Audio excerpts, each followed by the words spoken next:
느헤미야 10장입니다.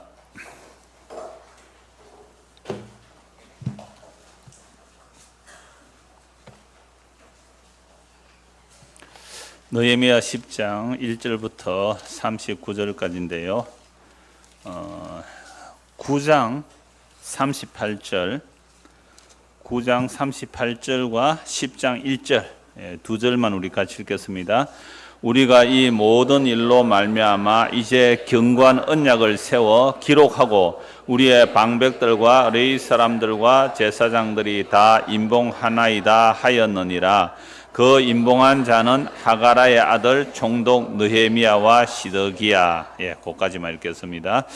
우리가 지난주 9장을 보았을 때요, 율법을 읽고 또 말씀을 밝히 알게 되자 서로 기뻐하고 나누며 함께 지내는 것을 보았습니다. 또 율법을 읽고 밝히 알게 된 자들이 좀 더 밝히 알고자 하여 에스라에게 왔고, 또 하나님의 말씀을 읽고, 그래서 초막절 일주일을 지키면서 하루에 3시간씩 성경 읽었다 그랬죠. 하루에 3시간 성경 읽고 3시간은 회개하고, 그렇게 일주일을 지나다 보니까 사람들은 참 회개를 하게 돼요. 회개. 그래서 회개를 하고 나서 오늘 지난주 9장 38절, 우리가 이 모든 일로 말미암아 회개했습니다. 회개는 단지 감정적으로 뉘우치는 게 아니에요. 언약을 새롭게 하고 그 언약에 도장을 찍는 거죠. 이게 회개입니다. 그래서 우리가 이 모든 일로 말미암아 이제 견고한 언약을 세워 기록하고 우리의 방백들과 레위 사람들과 제사장들이 다 임봉하나이다 하였느니라. 그러니까 도장을 찍는데 누가 먼저 나와요? 방백들은 이 백성의 지도자들을 말하거든요. 그러니까 백성들이 먼저예요. 백성들. 그 다음에 누구요? 레위 사람들. 그 다음에요? 제사장들. 다 도장을 꼭 찍는데, 그 언약에 도장한 사람들을 이제 순서가 또 바뀌어져요. 이제 총독들, 제사장, 레위인들 하고 그 뒤에 이제 방백들이 이렇게 도장을 찍거든요. 그러니까 앞과 뒤가 이렇게 역전되다시피 하지만 사실은 제사장과 레위인보다 더 중요한 언약에 참여되어야 될 자들이 누구란 말이죠? 방백들, 즉 백성들입니다. 백성들.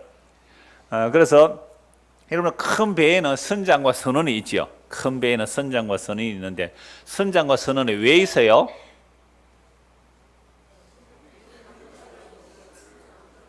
배 운영회가 돈 많이 벌려고 있어요.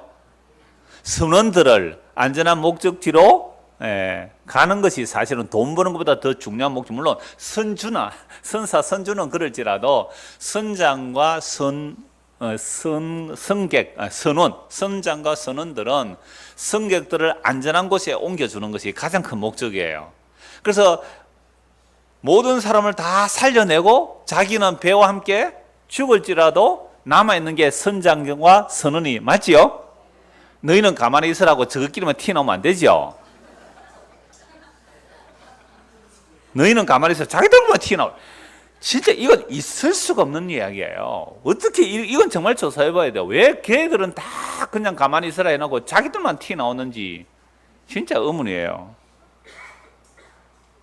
그러니까 이스라엘 역사에 제사장이 있고 레위인이 있는 것, 그리고 왕이 있고 왕의 백성의 지도자를 세우는 이유는 누구를 위해서 세우는 거예요?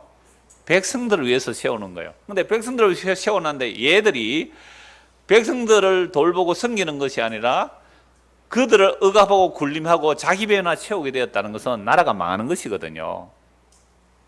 그래서 실제 나라가 망했죠. 나라가 망해서 이제 바벨론 포로에서 돌아와서 성벽을 재건하고, 성전 먼저 재건하고 성벽 재건하고 문을 달고 나서 성경책을 읽는 거죠. 율법책을 쭉 읽다 보니까 뭐가 일어나는 거죠? 자기 죄를 알게 되죠. 죄를 알게 되니까 회개하고 언약을 새롭게 하고 거기에 도장을 찍는 내용이 오늘과 또 다음 주에 볼 내용들이죠.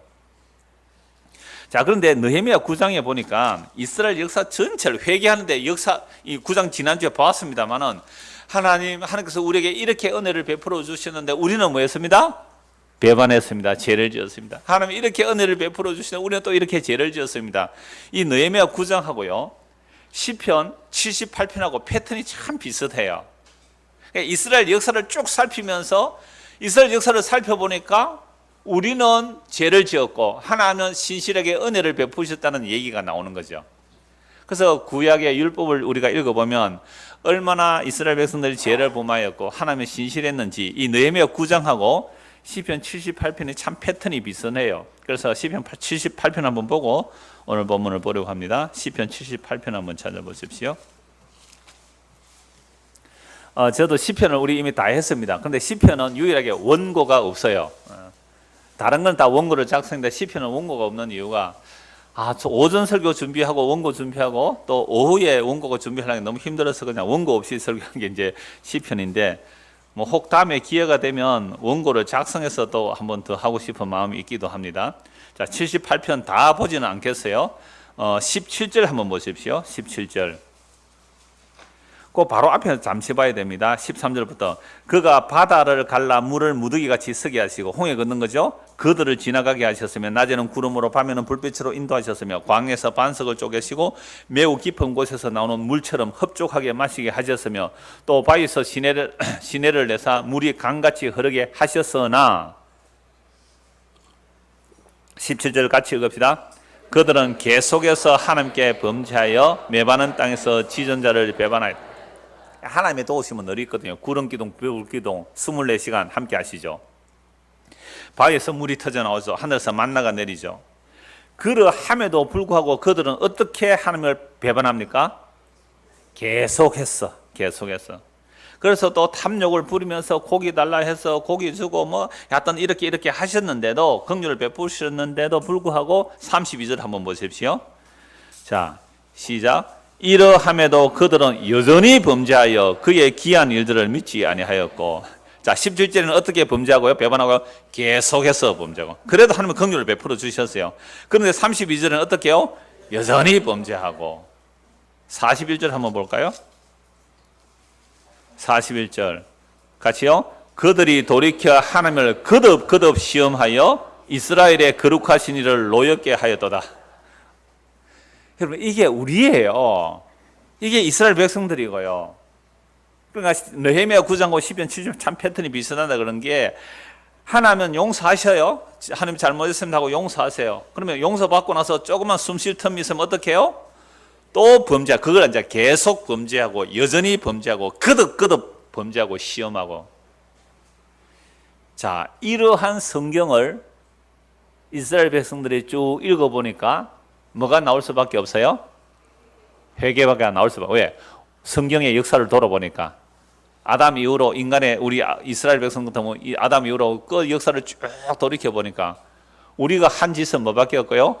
배신한 것밖에 없는데 하나님은 그러함에도 불구하고 은혜와 용서를 베풀어 주셨다는 이야기 앞에서 뭐 한다고요? 지금 회개를 해요.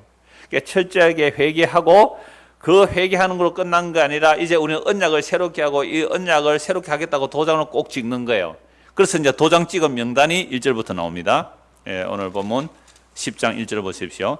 그 임봉한 자는 하가라의 아들 총독 느헤미야 시드기야 스라야 아사랴 예레미야 바스울 아마랴 말기야 핫두스 서바냐 말룩 하림 머리옷 오바다 다니엘 긴너돗 바루 무슬람 아비야 미야민 마시아 빌게 스마야이니 이는 제사장들이요. 그러면 총독 느헤미야 시드기야 나오고 나서는 그 앞에 있는 명단들은 누구예요? 제사장들이죠. 자, 그 다음에 레인들이 나옵니다. 9절. 또 레이 사람 곧 아사냐와 아들 예수와 헤나닷의 자손 중 빈누이 감미엘과 그의 형제 서바다 호디야 그라다 벌라야 하난 미가 르홉 하사바 사꿀 세레바 서바냐 호디냐 바니 버누니요. 요 사람들이 뭐예요? 레위인들. 여러분 이름 읽으니까 여러분들이 뭐 발음도 잘 안 되는데 그 이름 이상이 많네 이렇게 되지만 여기에 여러분 이름이 있다면 어떻게 보겠어요? 이게 생명책이라고 하면 어떻게 하겠어요? 생명책. 눈이 떨어지러 보겠죠. 이게 대학 합격자 발표 같으면 우리 아들 있나 없나 지금 막 예? 이게 뭐 대기업 취직 합격자 발표 같으면 어떻게 하겠어요? 눈을 씻고 볼 거예요. 자, 또 백성의 우두머리들 곧 바로스, 바핫, 모압, 엘람, 사뚜, 바니, 분니, 아스갓, 베베, 아도니아, 비그웨, 아딘, 아델, 히스기야, 아술, 호디야, 하숨, 베세, 하립, 아나돗, 노베, 막비아스, 무슬람, 헤실, 무세사바, 사독, 야뚜아, 벌야다, 하난, 아냐냐, 호세야, 하나냐, 하숲, 할레스, 빌하, 소백, 르훔, 하삼나, 마세야, 아야, 하난, 아난, 말룩, 하린, 바나이더라. 동명인이 많습니다. 그죠? 예, 동맹이 많아요. 이들은 백성의 뭐요? 방백들, 지도자들. 자, 이들만이 아니라 또 뒤에 가면 또 명단들이 또 나와요. 예, 또 쭉 명단이란다. 이 에스라 느헤미야서는 명단이 굉장히 많이 나와요. 그러니까 이들은 무슨 명단이에요? 하나님 앞에서 언약을 새롭게 하고 나는 그 언약을 뭐 하겠다? 지키겠습니다 하고 도장 찍은 자들이에요. 오늘 신약식으로 말하면 우리가 예배로 모이는 것은 언약을 새롭게 하는 거라 그랬잖아요. 그럼 우리가 예수님을 믿습니다라는 게 뭐예요? 도장 찍는 거예요. 예수님을 믿습니다라는 게 이제 언약을 새롭게 하는 내용이죠. 자, 이렇게 명단이 쭉 제시되고 나서 언약을 새롭게 하는데 도장을 찍는데 내용이 있어야 될 거 아니에요. 그죠? 우리는 죄를 회개하고 우리가 이렇게 율법을 제대로 못 지켰군요. 그래서 우리는 이렇게 바르게 지키겠습니다 하고 언약을 새롭게 하고 도장을 찍으니까 그 언약을 새롭게 한 내용이 있어야 돼요. 그냥 무조건 아멘 한다고 하지 말고 도대체 무슨 말인지 알고 아멘 해야 되겠죠. 그죠? 무슨 말인지 알고 아멘 해야 되잖아요. 뭐든지 믿습니까 하면 아멘 하고 하지 말고 아멘은 도장 찍는 거예요. 그죠? 이런 아멘이라는 게 도장 찍는 거예요. 나도 그러합니다. 동의합니다가 아멘이거든요. 물론 아멘은 예수의 이름이에요. 아멘 아멘. 진실로 진실로 내가 너에게 이르노니 할 때고 진실로 진실로가 뭐예요? 아멘 아멘이거든요. 그러니까 예수님의 이름이에요. 아멘. 그래서 하나님의 모든 약속은 예수님께서 이루어내십니다. 아멘. 왜? 예수님의 이름이 아멘이거든요. 그래서 예수님께서 하나님의 약속 이루어내십니다. 아멘. 우리는 그 아멘에서 하는 영광이 되는 거죠. 그래서 예수님께서 하나님의 약속 다 이루어내십니다. 아멘. 한 곡이 아멘. 우리는 뭐예요? 도장 찍은 거예요. 고린도전서 1장에 나오는 말씀이에요. 하나님의 모든 약속은 예수 그리스도 안에서 예가 됩니다. 아멘. 하나님의 모든 약속은 예수님께서 다 이루어내십니다. 아멘 하면 거기에 뭐예요? 도장을 찍은 거라며. 아멘 했단 말이 도장 찍은 거죠. 자, 이런 식으로 언약을 새롭게 하고 도장을 찍었는데 그 언약을 새롭게 한 내용이 뭐냐? 28절에서 30절입니다. 그 남은 백성과 제사장들과 레위 사람들과 문지기들과 노래하는 자들과 느디님 사람들과 및 이방 사람과 절교하고 하나님의 율법을 준행하는 모든 자와 그들의 아내와 그들의 자녀들 곧 지식과 총명이 있는 자들은 다 그들의 형제 귀족들을 따라 저주로 맹세하기를 우리가 하나님의 종 모세를 통하여 주신 하나님의 율법을 따라 우리 주 여호와의 모든 계명과 규례와 율례를 지켜 행하여 우리의 딸들을 이 땅 백성에게 주지 아니하고 우리의 아들들을 위하여 그들의 딸들을 데려오지 아니하며. 자, 언약을 새롭게 하고 도장 찍는데 언약 새롭게 하는 첫째 내용이 뭐예요? 첫째 내용, 우리의 딸들을 이방인들에게 주지 않고 우리의 아들들을 위하여 그들의 딸을 데려오지 않겠다. 그러니까 이방인과 결혼시키지 않겠다 이 말이죠. 이방인과. 그리고 에스라서에서도 보았습니다. 그러니까 바벨론 포로에서 돌아와서 백성의 지도 잘하는 자들이 그 사마리아에 살던 토 세력들, 그러니까 바벨론 포로가 잡혀가지 않고 남아있던 토 세력들하고 빨리 뭐 했다고요? 연혼했다, 결혼했다. 이방인과 먼저 결혼한 거예요. 그래서 그 세력을 공고히 하려고 한 거죠. 그래서 에스라가 책망해서 그들을 쫓아내게 합니다. 그래서 심지어 자식까지 놓은 사람이 있어요. 어때요? 자식 낳은 사람. 그래도 헤어지게 해요. 그래서 헤어지게 하는데 반대하는 사람 있었죠? 그 반대하는 사람 이름도 나와요. 그리고 헤어지게 하고 나서 사인한 사람 도장 찍어서 또 나오죠. 그리고 왜 이방인과 결혼을 이렇게 절교하게 합니까? 이방인과의 절교를 왜 이방인과 결혼한 것을 절교하게 합니까? 출애굽기 34장 한번 보십시오. 출애굽기 34장 12절.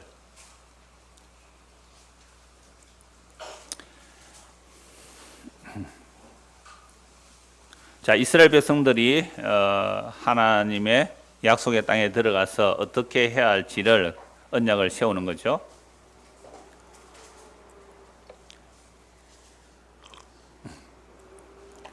여러분, 출애굽기 34장도요.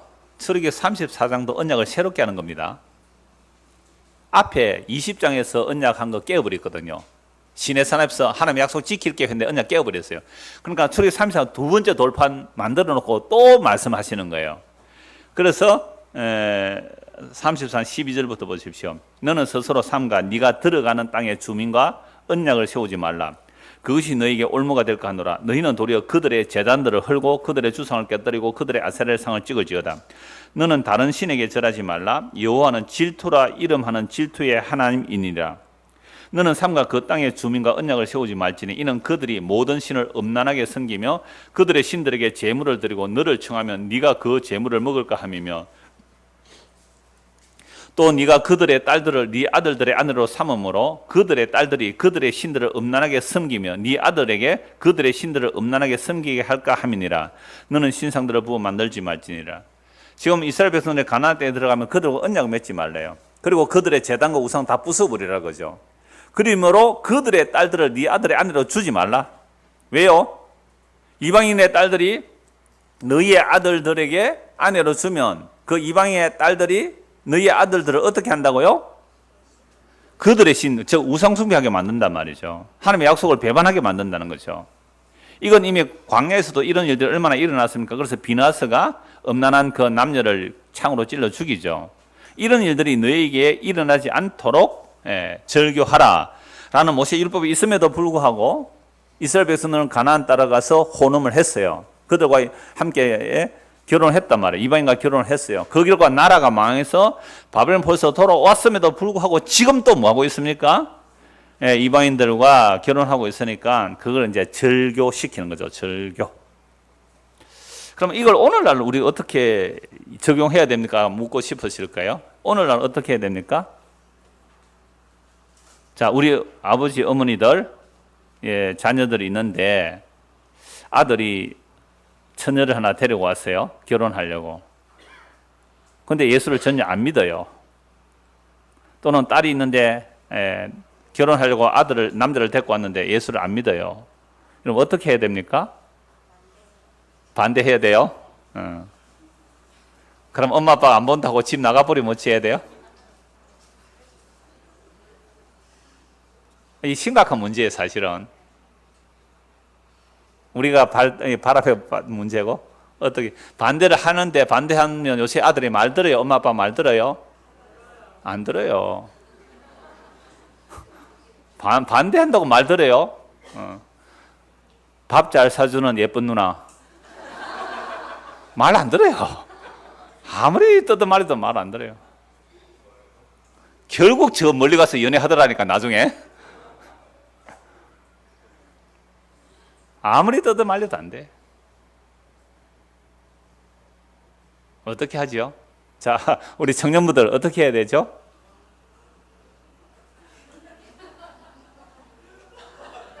청년들 어떻게 해야 돼요?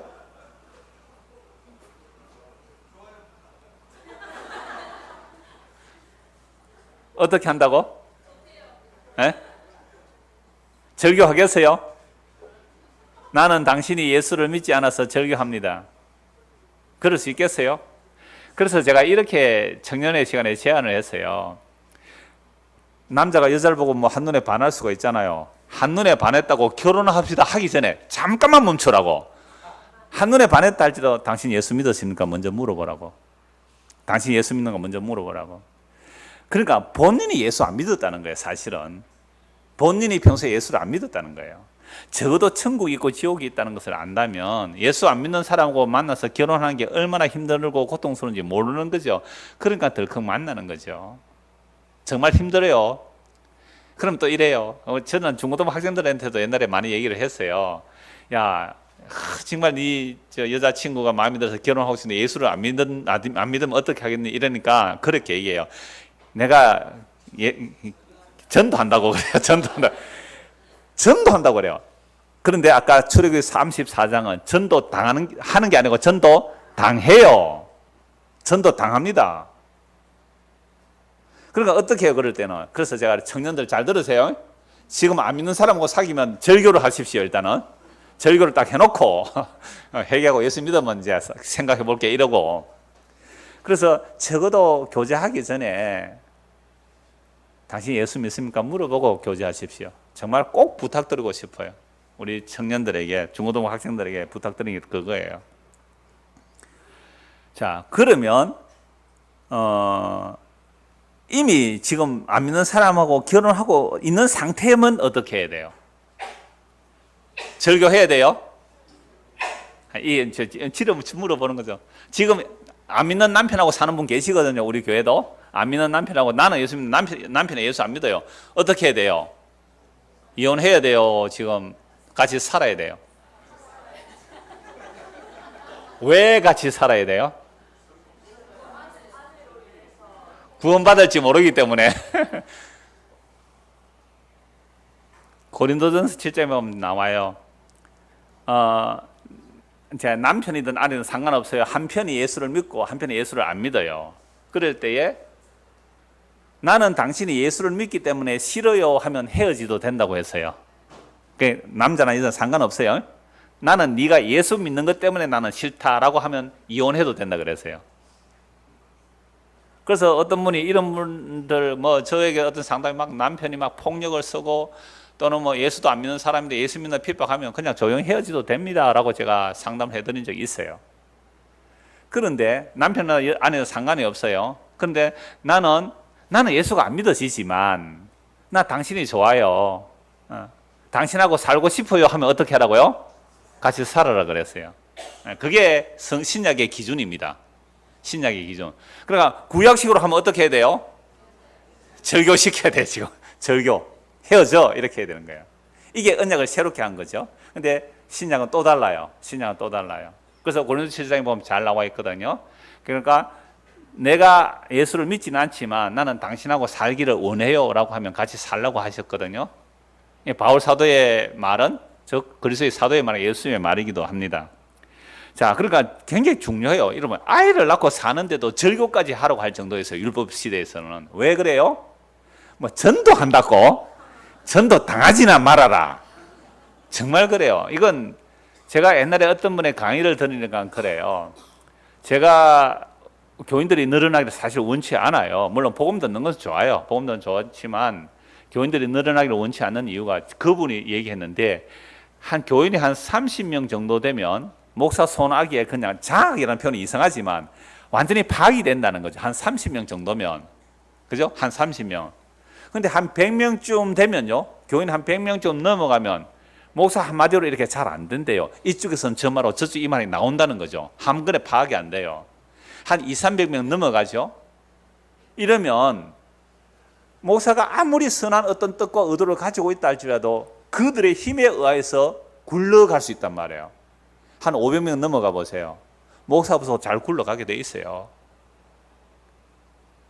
그러니까 제가 이런 말씀을 드리는 이유는 여러분 숫자 많아진다고 결코 좋아할 내용이 아니에요. 진짜로 예수가 그리스도이고 나는 예수님만 계시면 됩니다.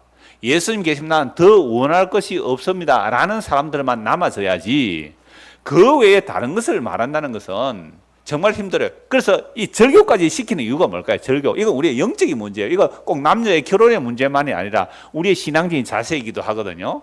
그러니까 우리가 절교해야 될 사람이 있어요. 절교해야 될 사람. 내가 그에게 가서 그의 설득에 말려들 것 같으면 절교하는 게 좋아요. 그래서 첫 언약의 갱신을 하면서 절교입니다. 절교. 그래서 예수를 믿는다는 것은 제가 옛날에 어떤 목사 설교 들으니까 세 가지가 끊어져야 된대요. 첫째, 취미. 그 다음에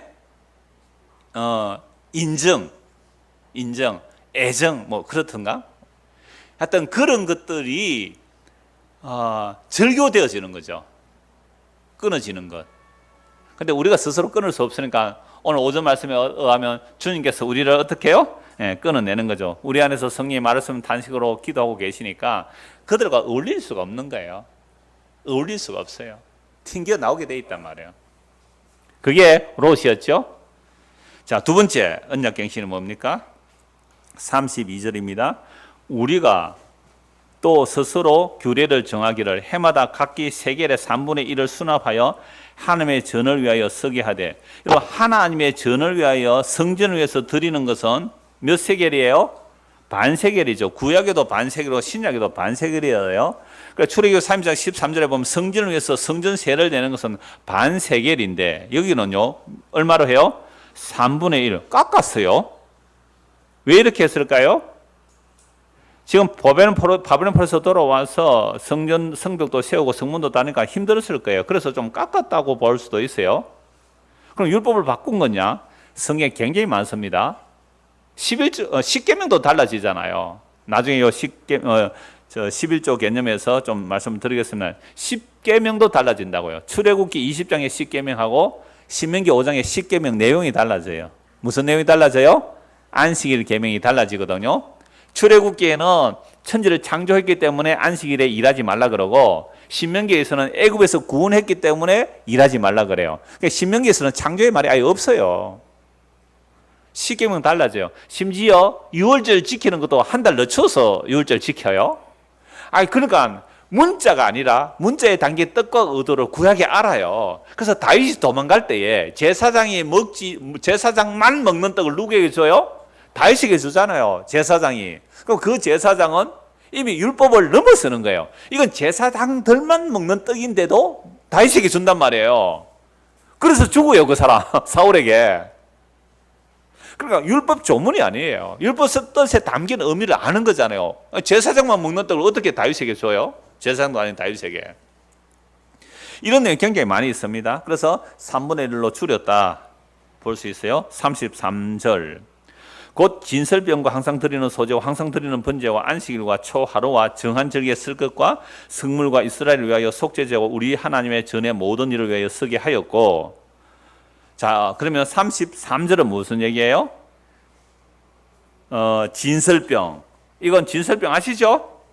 떡 12덩어리 항상 드리는 것, 소제, 가루로 제사 드리는 것, 또는 번제, 안식일, 초하루, 정한 절기에 쓸 것, 이 모든 것들을 다 서게 하였고, 하나님의 전을 위하여 서게 하였고, 그러나 성전의 모든 위에서 헌물을 드리기로 한 것이죠. 언약을 새롭게 하는 것이. 34절.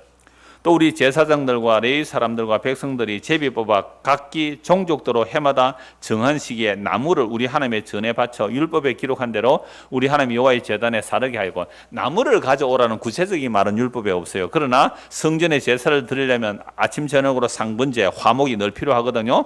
그 화목을 제비 뽑아 가지자. 이것도 뭐 하는 거죠? 언약을 새롭게 하고 여기 도장을 찍는 거예요. 그 다음에 35절입니다. 해마다 우리 토지 소산의 만물과 첫 열매죠. 각종 과목의 첫 열매를 여호와의 전에 드리기로 하고, 첫 열매는 다 하나님께 드리죠. 왜 첫 것을 드립니까? 첫 것은 하나님 것이라고 해요. 왜 첫 것을 하나님 것이라고 합니까? 자, 36절. 또 우리의 맏아들들과 가축의 처음 난 것과 소와 양의 처음 난 것을 율법에 기록된 대로 우리 하나님의 전으로 가져다가 우리 하나님의 전에서 섬기는 제사장들에게 주고. 왜 첫 아들들도 하나님께 드려야 되지요? 그러니까 꼭 장남은 뭐 목사 만든다고 그러는데, 근데 장남을 목사 만듭니까? 아니면 공부 잘하는 아이를 목사 만듭니까? 공부 못하는 아이를 목사 만듭니까? 인류대 가서 뭐 의사, 변호사, 판사 절 정도 된 아이는 니는 일반대 가서 돈 잘 벌고 공부 좀 못하나 신학교 보내가지고 목사 되게 만들죠. 그럼 첫 아들, 첫 만물 왜 드렸어요? 출애굽 생각하시면 장자가 죽죠. 그 다음에 짐승에 처음 태어난 수컷이 죽습니다. 어린 양의 피를 바르지 않으면. 그러므로 어린 양의 피를 바른 집은 장자와 짐승에 처음 태어난 그 누구에게 바쳐라? 하나님께 바쳐라. 근데 각 지파의 장자를 바치는 것보다는 아예 레위 지파를 통째로 하나님께 바쳐라. 그래서 이스라엘의 나머지 11지파의 장자 수를 헤아리고 레위 지파를 헤아렸더니 레위 지파 숫자가 적어요. 그럼 어떻게 해요? 남은 장자들은 어떻게 속전을 바쳐야 돼요.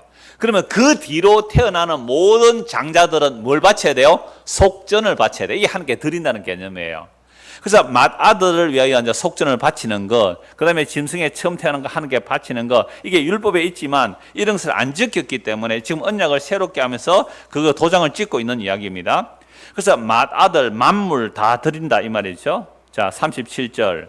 또 처음 익은 밀의 가루와 거제물과 각종 과목의 열매와 새 포도주와 기름을 제사장들에게 가져다가 우리 하나님의 전에 여러 방에 두고 또 우리 산물의 11조를 레위 사람들에게 주리라 하였나니 이 레위 사람들은 우리의 모든 성읍에서 산물의 11조를 받는 자임이며. 레위 사람들이 11조를 받을 때에는 아론의 자손 제사장 한 사람이 함께 있을 것이요, 레위 사람들은 그 11조의 10분의 1을 가져다가 우리 하나님의 전 곳간에 여러 방에 두되, 곧 이스라엘 자손과 레위 자손이 거제로 드린 곡식과 새 포도주와 기름을 가져다가 성소에 그릇들을 두는 골방, 곧 섬기는 제사장들과 문지기들과 노래하는 자들이 있는 골방에 둘 것이라. 그리하여 우리가 우리 하나님의 전을 버려두지 아니하리라. 자, 여기서 보니까 토지소산의 첫 만물들과 또 뭐까지요? 11조, 모든 천 것들과 11조를 다 하나님께 드리는 이유가 뭐예요? 뭐 하려고 11조를 이렇게 드려요? 39절 끝에 답이 나와 있지요. 우리가 우리 하나님의 전을 버려두지 아니하리라. 그러면 성전의 기능이 제대로 돌아가게 하기 위해서 나무도 해드린다, 또 성전세도 낸다, 또 진설병 소재 소유되는 것을 다 드린다, 레위인들과 제사장들에게 돌아갈, 그러니까 금료가 되겠죠. 금료가 돌아갈 것까지 다 준비해 주겠다. 11조를 드리고 11조에 또 11조는 또 어떻게 제사장이 처리한다 라는 이런 내용들, 이런 것들을 몽땅 다 언약을 새롭게 하죠. 언약을 새롭게 하면서 이걸 다시 도장 찍고 확인하는데 끝에 이렇게 하는 이유가 뭐라고요? 하나님의 전을 버려두지 아니하리라. 그러면 11조와 모든 이렇게 예물들을 드리는 이유가 뭐가 돌아가도록 하는 거예요? 성전의 기능이 유지되도록. 그러니까 제사장과 레위인들이 필요하잖아요. 성전의 기능이 돌아가도록 이렇게 언약을 갱신하고 도장을 찍었습니다. 자, 그렇다면 토지소산의 만물과 과일의 첫 열매, 첫 아들, 짐승의 처음 태어난 것, 이런 것들이 도대체 무엇을 위해서 드려야 하느냐라고 했을 때에 성경은 이렇게 말해요. 처음 것이 드려짐으로 나머지가 거룩함을 얻는 방식이에요. 처음 익은 곡식가루가 거룩한 적 나머지가 거룩해지는 원래예요. 처음 것이 희생됨으로 나머지가 사는 이야기거든요. 그래서 유월절에 어린 양의 피로 장자를 준 게 드린다, 이 말은 장자가 하나님께 드려진다, 희생당한다, 이 개념입니다. 그죠? 하나님께 드려진다. 그게 레위지파잖아요. 레위지파는 땅이 없어요. 희생이에요. 레위지파는 땅이 없고 백성들이 11조를 가지고 살아가야 되는데, 그러나 레위지파는 이 땅에서 뭐 다른 것을 잘 먹고 잘 사는 그런 개념이 없어지니까 그걸 희생의 개념으로 봐요. 그래, 맏아들 대신에 레위지파가 왔죠. 그래, 레위지파의 희생. 그래, 레위지파는 제사장 지파니까 그들이 성전을 따라 돌아가게 하기 위해서 백성들이 이제 11조를 내는 거죠. 그래서 제사장은 맏아들의 역할입니다. 맏아들의 희생으로 나머지를 살리는 일이라 이 말입니다. 그래서 오늘 그 오전에 본 말씀인데, 합력하여 선을 이루는 내용이 뭐였습니까? 합력하여 선을 이루는 내용이 하나님의 아들의 형상을 본받는 거고, 하나님의 아들은 그 앞에 뭐라고 했냐면 맏아들, 그렇게 되어 있어요. 맏아들. 한번 보죠. 로마서 8장 28절 한번 보십시오. 오늘 오전의 내용하고 연결되는 말씀인데요. 로마서 8장 28절. 우리가 알거니와 하나님을 사랑하는 자 곧 그의 뜻대로 부르심 입은 자들은 모든 것이 합력하여 선을 이루느니라. 하나님이 미리 아신 자들을 또한 그 아들의 형상을 본받게 하기 위하여 미리 정하셨으니, 하나님의 아들이라 그러죠. 이는 그로 많은 형제 중에서 뭐요? 맏아들이 되게 하려면, 그러니까 맏아들이 희생함으로, 우리가 예수를 믿으면 맏아들의 희생의 혜택으로 우리가 뭘 얻는 거죠? 거룩함을 얻는 거죠. 의롭다함을 얻는 거죠. 맏아들의 희생으로. 그 희생의 피로 의롭다 하고 영원히 단번에 깨끗하게 된 것이 맏아들의 희생이란 말이죠. 성경 전부 이 얘기예요. 그래서 히브리서에서도 이 맏아들의 희생, 아들의 희생, 예수의 희생이 장차 올 구약의 수많은 짐승들의 희생은 이 맏아들 그리스도의 희생을 보여주는 그림자란 말이죠. 그래서 로마서 8장 23절 한번 보십시오. 8장 23절. 그뿐 아니라 또한 우리 곧 성령의 처음 익은 열매를 받은 우리까지도. 여러분, 성령의 처음 익은 열매가 뭐예요? 예수의 죽으심과 부활이죠. 모든 사람이 죄와 사함으로 죽었잖아요. 부활이 없잖아요. 그래서 성령의 처음 익은 열매는 예수님이 죽은 자 가운데서 다시 살아나신 첫 열매. 첫 열매가 나왔으니까 두 번째 열매도 있을 거 아니에요. 두 번째 열매도 있을 거 아니에요. 근데 이 역사 속에서는 안 보여져요. 첫 열매만 보여주고 두 번째 부활하는 사람은 안 보여져요. 여러분, 1000년 전에 누가 부활해가지고 지금 1000년 동안 살아있다 그러면 다 믿을 거 아니에요. 그죠? 안 보여줘. 왜? 왜 안 보여줄까요? 믿을 자만 믿게 하시려고. 자기 백성만 믿게 하려고. 예수님이 부활의 첫 열매로 살아났잖아요. 성령의 처음으로 살아났잖아요. 그럼 예수님만 부활의 첫 열매로 살아나고 나머지는 부활의 열매로 안 보여줘요. 그런데도 우리가 예수 믿으면 그리스도와 함께 죽고 함께 살아났고 함께 살아날 것을 믿는 자들이 나와요. 그게 뭐예요? 성령의 처음 익은 열매가 우리 안에 임한 거예요. 그래서 23절 보십시오. 그뿐 아니라 또한 우리 곧 성령의 처음 익은 열매를 받은 우리까지도 속으로 뭐예요? 단식하여 양자될 것, 우리 몸에 속량을 기다리라. 그러니까 성령의 처음 익은 열매가 우리 안에 임하여야, 이건 양자의 영이라고 해요. 별명이 많아요. 하나님의 아들 예수 그리스도의 영이니까 우리가 양자가 되잖아요. 그래서 그리스도의 영이 오면 우리가 양자가 돼요. 양자니까 누구요? 맏아들의 희생으로 양자가 된단 말이에요. 그럼 예수님이 큰 아들이 된단 말이에요. 우리는 작은 아들이에요. 근데 작은 아들인데 어떻게 해요? 예수의 피 흘림으로 입양된 거예요. 입양. 이걸 양자예요. 그래서 양자의 영이 임함으로 로마서 8장 15절 아버지라. 예수님이 불른 아버지를 우리도 아버지라 불러요. 처음에는 좀 서먹하겠죠. 안 그래요? 양자가 하나 들어왔어요. 아들이 원래 있는데 양자가 들어왔어요. 아버지 아닌데 아빠 불러야 되나? 그 드라마 보면 그렇게 많이 있잖아요. 양자로 들어왔는데 엄마나 아빠나 아버지 엄마가 될 때에 참 엄마 아빠 말이 안 나오죠. 그러다가 마지막 드라마가 끝나는 순간쯤 되면 아빠하고 막 울고 끌안고 마치죠. 영화가 그럼 끝이 나는 거예요. 우리가 양자의 영을 받았다면 지금 하나님 아빠 아버지를 부르기가 되게 으쓱해 하죠. 그럼 하나님 아빠 한번 해보세요. 저 철없어서 그래요. 근데 철없어야 천국 가요? 철없어야. 눈치채면 뭐 코치 다 보고 이러면 안 돼요. 어린아이가 대천국 가는 거예요. 그래서 양자의 영을 받았다면 우리 안에 탄식이 일어나요. 탄식. 성령의 처음 익은 열매를 받은 우리조차도 탄식하며 아까 찬송했잖아요. 이 세상에 근심된 일이 많고 이 세상에 공고한 일이 많고 이 세상에 참 죽을 일이 쌓였구나. 요걸요, 성령이 임하게 되면, 그러니까 성령이 임하지 않으면 이 세상에 공고한 일, 단식되는 일, 죽을 일, 이걸 어떻게 해결하려고 해요? 성령이 임하지 않은 자는 내 힘으로 내 창고에 가득 채워서 해결하려고 하죠. 이게 이스라엘의 악이에요. 모든 하나님을 떠난 인간의 악이에요. 그러니까 악이 뭐예요? 생명의 근원 하나님을 버린 것과 스스로 웅덩이를 판 것인데 물을 가두지 못할 터지는 웅덩이에요. 밑빠진 독에 물 붓게 하는 거예요. 그러니까 성령의 처음 익은 열매가 임하지 않고 단식하는 자들은 밑빠진 독에 물 붓게 하는 사람들이고, 성령의 처음 익은 열매를 받은 우리는 그 밑빠진 독에 물을 부어주는 사람이 되는 거예요. 내 밑빠진 독에 물 붓는 게 아니라 밑빠진 독에 물 부어주면서 살 수 있는 사람이에요. 옛날에 그 이런 미랄 장애인 단체 아시죠?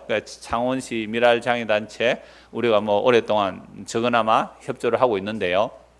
그 미랄 회보에 제보고 글을 한 편 써달라고 했어요. 아주 오래 한 10년도 넘었어요. 그때 제가 뭐라고 썼냐면 제목이 밑빠진 독에 물 붓기. 밑빠진 독에 물 붓기. 이런 교회가 뭐 주일학교를 투자를 하고 막 이렇게 막 투자를 하잖아요. 투자를 하는 이유가 뭐예요? 다음 세대를 살리려면 투자를 하는 이유? 걔들이 잘 자라서 교회를 뭐 유지하고 또 확장 발전시키기 위해서 투자하는 거 맞잖아요. 근데 장애인 사역은요, 그야말로 밑빠진 독에 물 붓기입니다. 그들은 부어도 끝이 없어요. 그들이 어떻게 뭐 대단한 일들을 할 수 있는 게 아니잖아요. 믿음이 없이는 뭘 못한다고요? 장애인 사역 못한다고. 그래서 제가 밑빠진 독에 물 붓기라는 표현을 썼어요. 그러니까 우리 인생이 성령의 처음 익은 열매가 임하게 되면 또 동일하게 단식이에요. 세상 사람도 단식, 우리도 단식하는데, 근데 우리의 단식은 무슨 단식이에요? 소망이 있는 단식. 무슨 소망? 몸의 구속, 몸의 부활, 그리스도의 영광의 날을 소망하면서 단식하니까 단식해도 괜찮다 이 말입니다. 이게 성령의 처음 익은 열매, 즉 맏아들의 희생으로 인하여 우리에게 그 영이 임하게 되면 정말 단식을 동일하게 하지만 우리는 소망 있는 단식을 하는 거죠. 저는 지금 한숨이 나오려고 합니다. 자, 그래서 23절 그뿐 아니라 또한 우리고 성령의 처음 익은 받은 우리까지도 속으로 단식하면, 이 처음 단어를 위해서 제가 이거 읽은 거예요. 맏아들, 왜 맏아들 11조 만물 장자 희생이 되느냐. 그래서 우리가 소망으로 구원을 얻었으며 보이는 소망이 소망이 아니에요. 보는 것을 누가 바라요? 만일 우리가 보지 못하는 것을 바라면 어떻게 해요? 참고 기다려. 근데 참고 기다릴 믿음이 우리에게 없죠. 그래서 로마서 8장 26절에 성령이 우리 안에 오셔서 말할 수 없는 탄식으로 기도하고 계시고, 예수님께서 삶 보좌 우편에서 우리를 기도하고 계시니까 합력하여 선을 이루게 되는 것이고, 그 합력하여 선을 이루게 되니까 세상에 들어가서 빠지지도 못하고, 그죠? 어정쩡하게 살고 있는데 주께서 결국 주의 말씀과 성령이, 그래요, 주의 은혜의 말씀이, 주의 성령이 결국 우리를 잡아서 이끌어내고 있는 거죠. 그래서 우리가 말씀을 듣고 말씀을 나누고 교제한다는 것은 뭐 하기 위해서 말씀의 교제를 해요? 이 세상에서 들어붙기 위한 것이 아니라 어떻게 해요? 떼어내지기 위해서 교제하는 거예요. 떼어내지기 위해서. 여러분, 뱀이 모든 짐승 중에 가장 간교하더라, 창세기 3장에.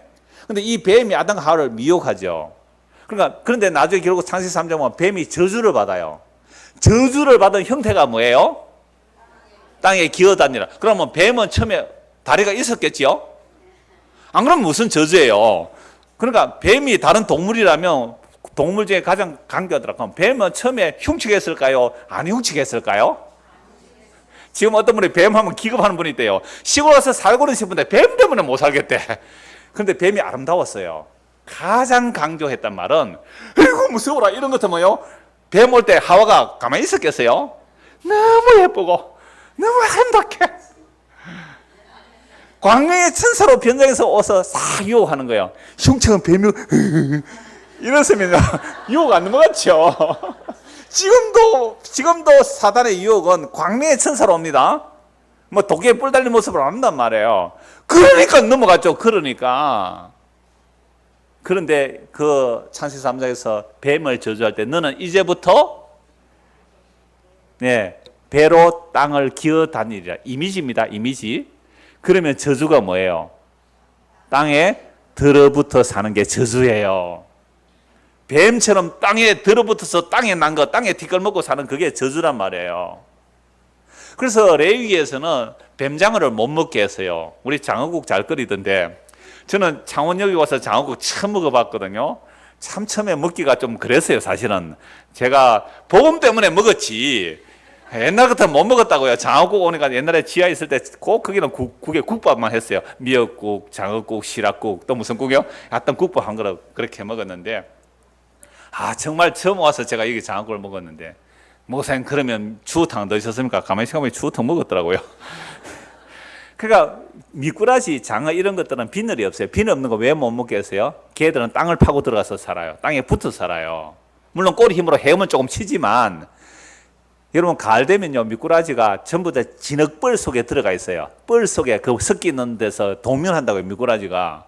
그러니까 얘들은요, 비늘 있는 것들은요, 물을 거슬러 올라가요. 헤엄칠 수 있어요.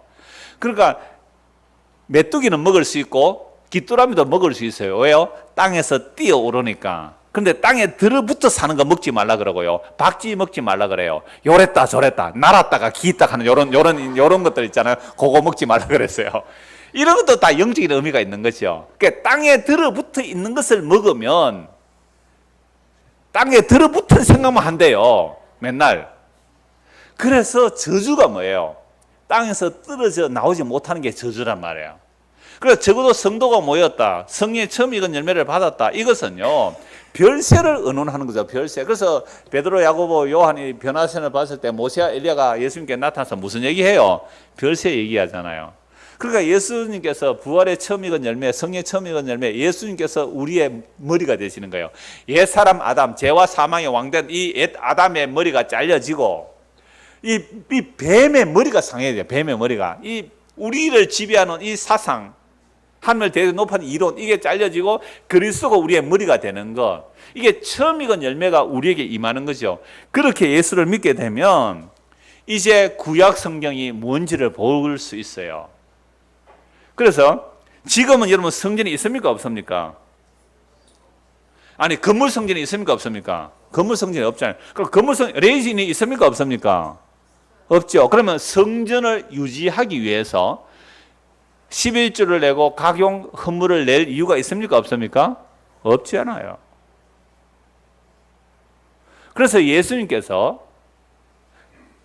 2000년 전에 이 땅에 오셨을 때에 예루살렘 성전 보고 뭐라고 말씀하셨어요? 이 성전을 헐라 내가 3일 만에 일으키겠노라.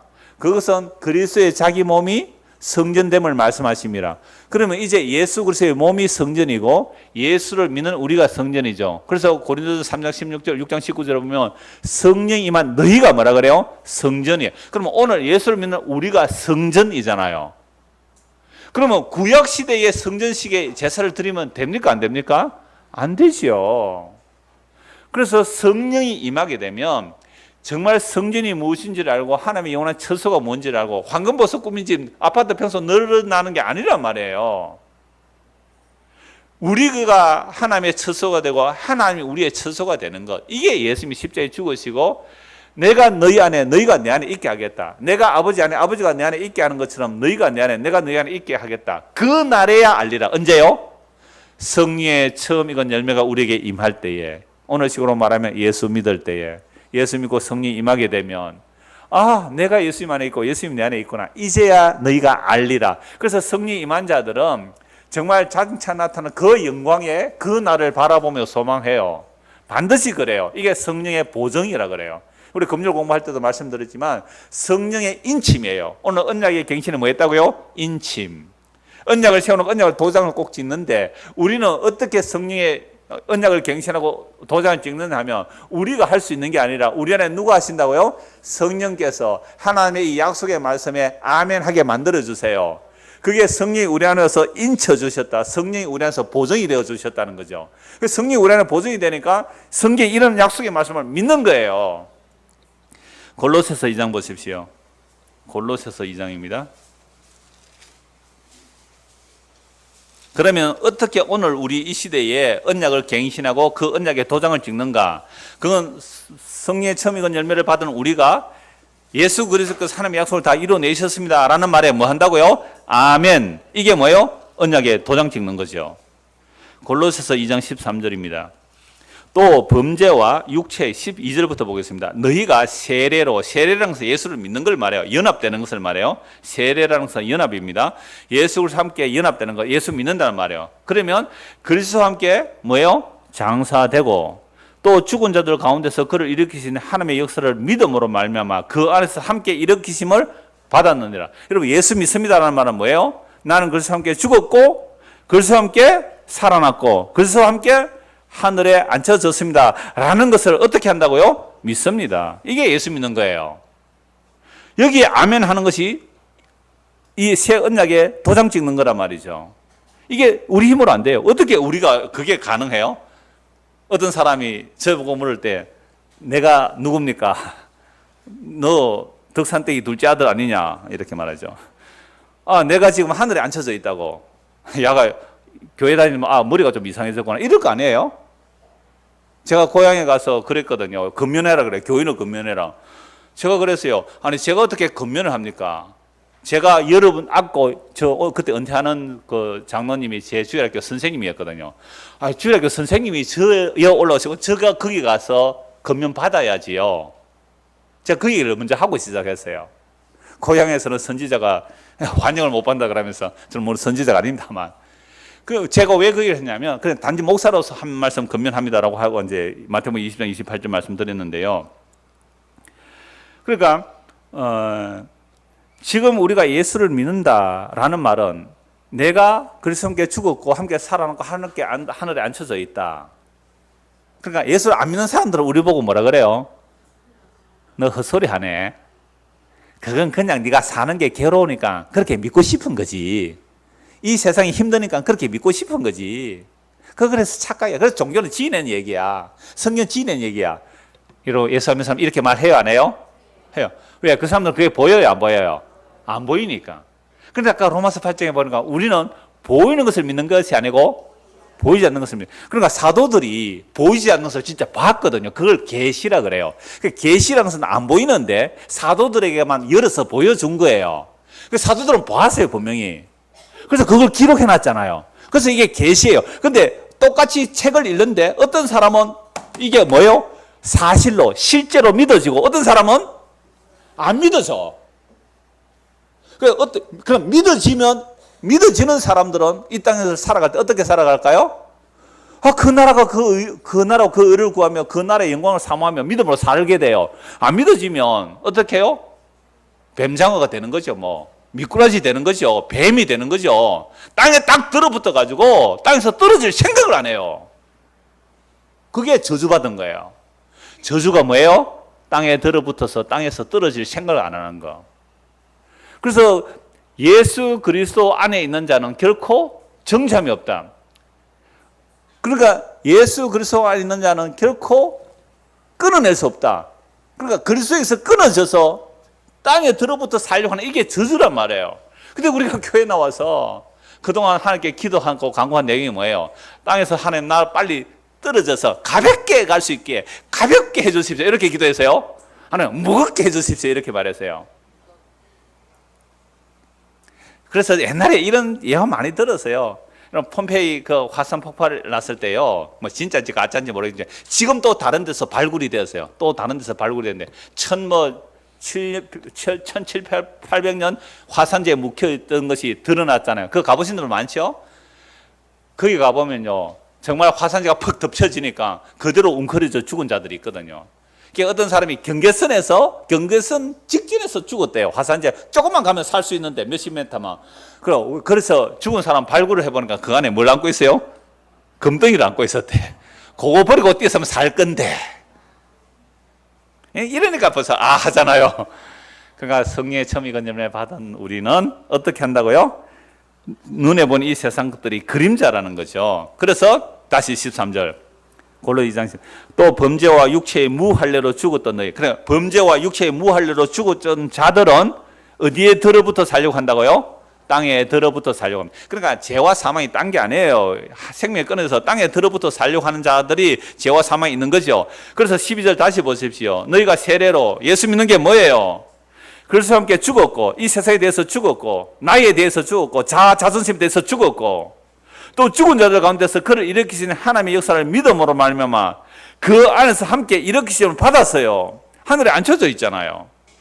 그리고 또 범죄와 육체의 무할례로 죽었던 너희를. 죽었다는 말은 어떻게 산다고요? 뱀이 저주받아 땅을 기어다듯이 이 세상 신이 우리를 땅에 들어붙어 살게끔 하는 그렇게 저주의 상태에서 그와 함께 예수님과 함께 우리를 살리시고 우리의 모든 죄를 어떻게 해요? 사하시고 그게 뭐로 사해 주셔서요? 14절 같이 읽읍시다. 우리를 거스르고 불리하게 하는 법정으로 선 정서를 지우시고 제하여 버리사 십자가에 못 박으시고 계속요 통치자들과 근세들을 무력하여 드러내어 구경거리로 삼으시고 십자가로 그들을 이기셨느니라. 통치자 근세들, 그 마귀 사탄의 세력들, 그 뱀의 머리들 다 짓밟아 버렸다는 거죠. 우리를 유혹해서 땅에 들어붙어 있게 하고 땅에서 떨어지지 못하게 하는 그 모든 세력들과 근세들을 뭐로 이겨서요? 십자가로 이겨버렸고 그래서 구경거리로 삼아버렸어요. 16절 그러므로 십자가로 이긴 거예요. 십자가로 승리해. 그러므로 먹고 마시는 것과 절기나 초하루나 안식일을 이유로 누구든지 너희를 비판하지 못하게 하라. 이것들은 장래일의 그림자이나 몸은 그리스도의 것이니라. 그러면 구약의 성전에 제사 드리고 제물 드리고 11조 드리고 만물 드리고 토지 소사물의 첫 것을 드리고 날과 달과 절기를 지키고 유월절 오순절 초막절 이거 다 지킨 이유가 뭐예요? 뭐 하기 위해서 지킨 거예요? 실체이신 그리스도를 바라보면서 그림자를 붙들었죠. 그러니까 그림자를 붙들었는데 그림자를 따라오다 보니까 뭐가 보여요? 십자가가 보였어요. 그러면 이 십자가가 보이면 그림자는 사라지는 거죠. 실체가 나타나면. 그러니까 구약에서 이스라엘 백성들이 성막을 지어라, 그죠? 또는 솔로몬 성전을 지어라, 온갖 제사 제도를 가지고 이 그림자라는 거예요. 그림자를 쭉 따라오다 보니까 어디로 가야 된다는 거죠? 예수님이 십자가로 가야 되는 거죠. 그럼 그림자는 이제는 뭐로 완성되어 버렸잖아요. 십자가로 완성되어 버렸죠. 그럼 오늘 우리는 뭐 보고 따라가면 돼요? 그렇죠. 그리스도의 영이 2018년도 여기 오늘 우리에게 그리스도의 영이 비친 거죠. 십자가가 그림자, 그죠? 이걸 보고 따라가는 거죠. 예수님이 십자가에 죽으시고 부활하신 것이네. 이게 천지창조의 목적이에요. 그 안에서 하나님의 영광이 다 들어있는 거죠. 자, 그래서 다시요, 16절. 그러므로 먹고 마시는 것과 절기나 초하루나 안식일을 이유로 누구든지 너희를 비판하지 못하게 하라. 그러니까 오늘 신약시대 십자가 이후로 다시 성전 얘기한다면 돼요, 안 돼요? 여기 뭐 또 11조 얘기하면 돼요, 안 돼요? 이거 안식일 얘기하면 돼요, 안 돼요? 안 돼요. 11조가 왜 그리스도인지, 안식일이 왜 그리스도인지, 토지 만물의 첫 희생이 왜 그리스도인지 그리스도를 증거해야 돼요. 구약의 그림자로 왔다면 그 그림자를 예수님이 완성했기 때문에, 그래서 모든 구약 성경이 다 그리스도를 증거해요. 예수 그리스도를 증거해요. 그래서 17절, 이것들은 장래일의 그림자이나 몸은 그리스도의 것이라. 그리스도를 증거하지 않으면 그게 가짜예요. 그래서 예수님께서 무엇을 다 이루어내셨습니까? 하나님의 모든 약속을 다 이루어내셨어요. 그래서 예수를 믿으면 모든 언약의 완성이 되는 겁니다. 그래서 오늘날 언약의 갱신이란 실체이신 예수 그리스도를 믿는 것과 서로 사랑하며 살면 이게 언약의 갱신입니다. 예수 믿고 예수 믿는 사람 서로 사랑하면서 살시면 이게 언약이 갱신하는 거예요. 도장 찍고 사는 거죠. 두 곳만 찾아보시죠. 로마서 10장 4절 보십시오. 로마서 10장 4절. 10장 4절 같이 읽겠습니다. 그리스도는 모든 믿는 자에게 의를 이루기 위하여 율법의 마침이 되시는. 예수 믿으면 율법의 마침, 율법의 완성. 그리스도는 모든 믿는 자에게 율법의 마침이 됐단 말이에요. 그리스도는 모든 믿는 자에게 뭐를 이루게 하여? 의를 이루게 하여. 의를 이루게. 그래서 율법으로는 우리가 지혜님을 드러내는 거죠. 그래야 예수를 믿게 되죠. 그래서 그리스도는 모든 믿는 자에게 의를 이루게 해서 율법의 마침이 되시니라. 13장 10절. 13장 10절 같이 읽습니다. 사랑은 이웃에게 악을 행하지 아니하니 그러므로 사랑은 율법의 완성이라. 그러니까 9절부터 보면 뭐 간음하지 말라, 살인하지 말라, 도둑질하지 말라, 탐내지 말라 한 것과 그 외에 다른 계명이 있을지라도 내 이웃을 내 자신과 같이 사랑하라 하신 그 말씀 가운데 다 들었느니라. 사랑은 이웃에게 악을 행하지 아니하나니 그러므로 사랑은 율법의 완성이라. 예수 믿고 사랑하면 율법의 완성이라는 거죠. 그래서 성도는 이 역사 속에서 살아가면 믿음과 소망과 사랑으로 살죠. 더 구체적으로 말하면 믿음에는 일이 있죠. 믿음의 역사와 사랑에는 수고가 있죠. 사랑의 수고와 소망의 인내가 있습니다. 이렇게 사는 자들이 지금 여기서 하나님의 나라를 맛보면서 언약을 새롭게 하고 그 언약에 지금 우리는 아멘으로 뭐하고죠? 도장을 찍으면서 사는 거죠. 날마다 이 은혜가 우리 안에 더하여지기를 소원합니다. 기도하겠습니다. 하나님 아버지, 구약의 이스라엘 백성들도 언약을 새롭게 하고 그 언약에 도장을 찍었습니다. 그런데 놀랍게도 예수님의 십자가는 그 모든 구약의 약속들을 다 완성하셨습니다. 그러면 오늘 우리가 언약을 새롭게 하고 도장을 찍는 것은 예수님께서 십자가로 다 이루셨다는 사실을 믿는 것이 언약을 새롭게 하는 것입니다. 예수님께서 십자가에서 다 이루신 그 일을 오늘도 성령을 통해 우리에게 부어주시고 그 믿음과 소망의 사랑의 길로 우리를 인도하여 주시니 그 길로 함께 갈 수 있는 우리 형제 자매들을 붙여주셔서 감사합니다. 이 믿음의 길, 주님 오시는 그날까지 바로 갈 수 있도록 날마다 우리를 새로운 언약으로 이끌어 주시옵소서. 예수 그리스도 이름 받들어 기도드리옵나이다. 아멘.